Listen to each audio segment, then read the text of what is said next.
Pikachu never had a black tip on its tail. The Monopoly Man never wore a monocle. And Darth Vader never actually said, "Luke, I am your father." If you remember any of those things, you're not broken, and you're definitely not alone. Thousands of people remember it exactly the same way you do. It's called the Mandela Effect, and it's about to reveal something genuinely unsettling about the machine sitting inside your skull. In 2013, the world mourned Nelson Mandela's death, but thousands of people online had a strange reaction. They said, "Wait, didn't he already die? In prison? Back in the 80s? He hadn't. He'd been released in 1990 and lived another 23 free years. But researcher Fiona Broome found she wasn't the only one with this memory. Hundreds, then thousands, shared it. She gave the phenomenon a name. But naming a mystery doesn't solve it.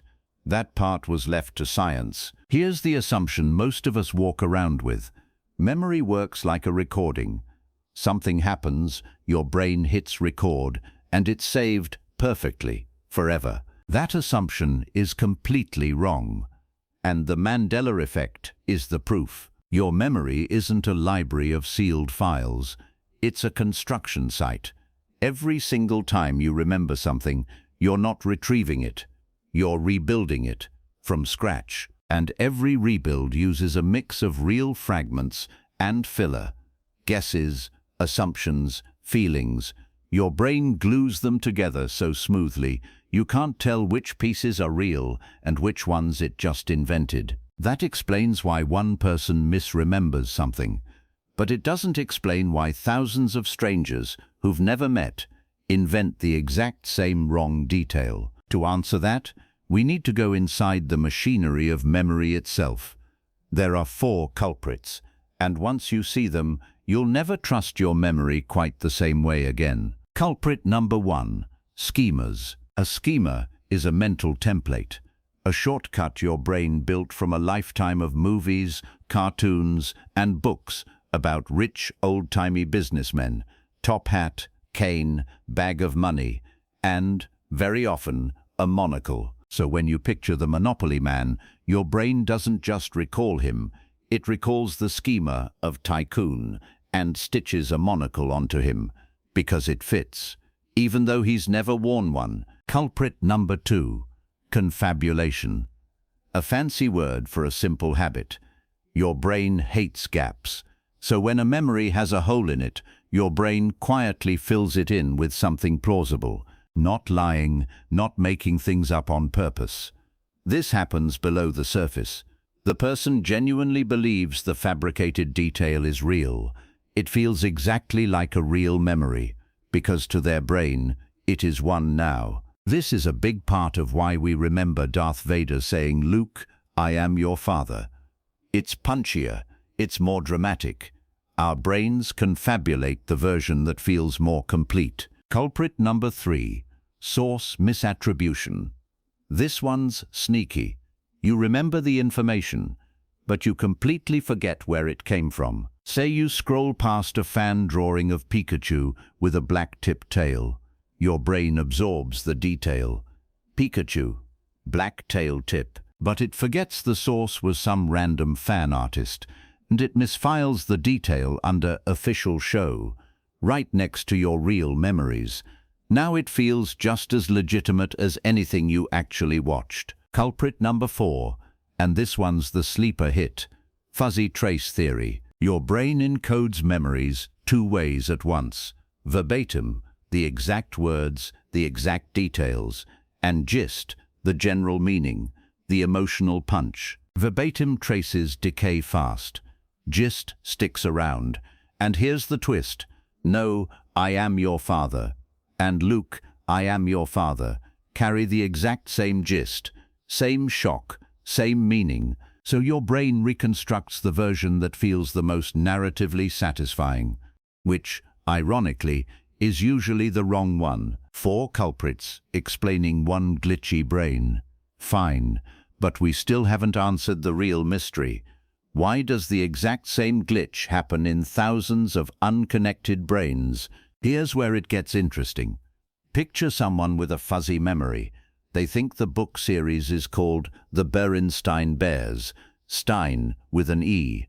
So they type it into a search bar, and the internet hands them back thousands of other people saying the exact same thing. Suddenly their fuzzy, uncertain memory doesn't feel fuzzy anymore. It feels confirmed, validated. If 40,000 strangers remember it the same way, surely the official spelling must be wrong, right? This is social confirmation, and it's powerful because our brains use a simple, ancient rule of thumb. If lots of people believe something, it's probably true. That rule works great for finding food or avoiding danger. It works terribly for spelling. But why would thousands of separate brains make the identical mistake in the first place? Simple. They were all handed the same raw materials. We all grew up in the same culture, watched the same cartoons, read the same fairy tales about mustached villains with monocles. Our brains built nearly identical schemas. Given the same fuzzy input, identical brains produce identical errors. It's not thousands of separate glitches.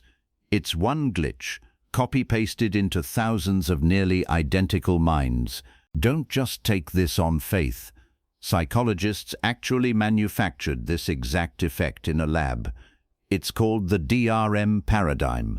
Researchers read people a list of related words: bed, rest, tired, dream, snooze. Notice something? The word sleep was never on that list.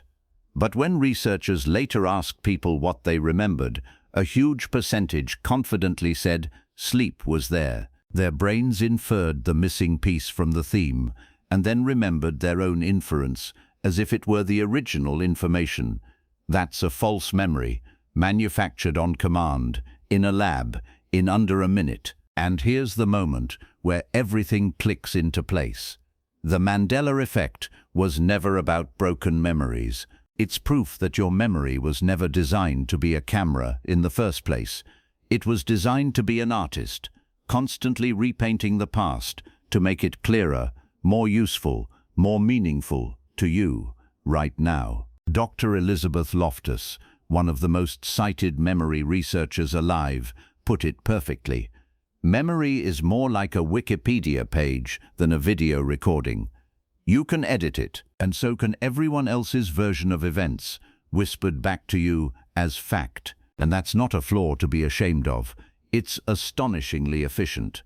A brain that stores every raw detail of every moment would drown in data.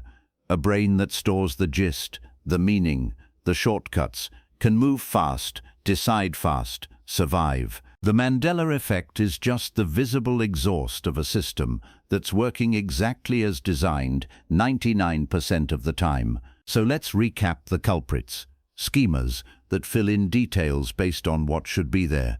Confabulation that patches memory gaps with plausible fiction. Source misattribution that mixes up where information actually came from.